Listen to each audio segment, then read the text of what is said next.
അപ്പൊ cash ready ആയിട്ടില്ലേ? ഈ ലാസ്റ്റ് മിനിറ്റ് ഞാൻ എവിടുന്ന് ഫണ്ട് അറേഞ്ച് ചെയ്യേണ്ടത്?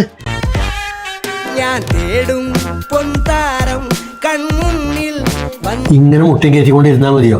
നിനക്ക് വയസ്സെത്രയായി? ഒരു കല്യാണം കഴിക്കണ്ടേ? അതിന് പെണ്ണ് വേണ്ടേ അച്ഛാ? പെണ്ണെല്ലാം കിട്ടും, പക്ഷെ ഫണ്ട് വേണ്ടേ? അല്ല ഫണ്ട് തെങ്ങ തരൂലേ?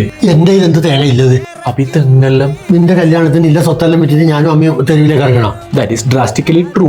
നീ അങ്ങോട്ട് നോക്കണം. ഇപ്പൊ ആണെങ്കിൽ ഓള് നാട്ടിലുണ്ട്. ഓക്ക് മോള് പോലും ദുബായിൽ നല്ല പണിയാണ്. സ്വന്തം അനിയന്റെ കല്യാണം എന്ന് പറയുമ്പോൾ ഓൾ കുറച്ച് ഫണ്ട് അറേഞ്ച് ചെയ്യൂലേ? ചെയ്യോ? നീ ഒരു ചോദിക്ക്, കിട്ടും. കിട്ടോ? എന്റെ തലയെ കിട്ടും. ചേച്ചി ചേച്ചിയാ? എന്തായാലും കിഡ്നി വല്ലതും വേണോ? അല്ല എനിക്ക് പ്രായമെല്ലാം കൂടി വരുന്നതല്ലേ, ഒരു കല്യാണം കഴിക്കണ്ടേ? ചേച്ചി കുറച്ച് ഫണ്ട് ഒന്ന് സഹായിക്കൂലേ? അതിൽ നിനക്ക് കല്യാണം കഴിക്കാനുള്ള മെച്യൂരിറ്റി ആയാ? എന്നെ കണ്ട മെച്യൂരിറ്റി ഒന്നുമില്ലേ? ഈ ബൈസിപ്സ് ഉണ്ടോ? മസിൽ ഉണ്ടാക്കുന്നതല്ല മെച്യൂരിറ്റി. ഞാൻ നിന്നോട് കുറച്ച് ബേസിക് ക്വസ്റ്റ്യൻസ് ചോദിക്കാം. ഓക്കെ. നമ്മുടെ റേഷൻ കാർഡ് ഏതാണ്? റേഷൻ കാർഡ് നീല കളർ. ഏത് കാറ്റഗറിയാണ്? കള്ളത്തന്ത. നമ്മുടെ ഒരു മാസത്തെ കറന്റ് ബില്ല് എത്രയാണ്? കറണ്ട് ബില്ല് ഇപ്പോ 1 കിലോ അരിക്ക് എത്രയാണ്? ഒരു 100. 100? 200. 200?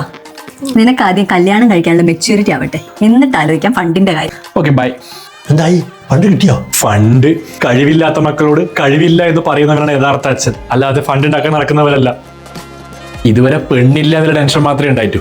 ഇപ്പൊ പെണ്ണില്ല, മെച്യൂരിറ്റി ഇല്ല, ഫണ്ടും ഇല്ല, കംപ്ലീറ്റ് പാക്കേജ്. ടെൻഷനായി. 10 പുഷപ്പ് അടിക്കട്ടെ. ഇനി ഞാൻ ഏഴുന്ന് ഫണ്ട് അറേഞ്ച് ചെയ്യും. ഈശ്വര, കാർഷിക ലോൺ എടുക്കേണ്ടി വരുമോ?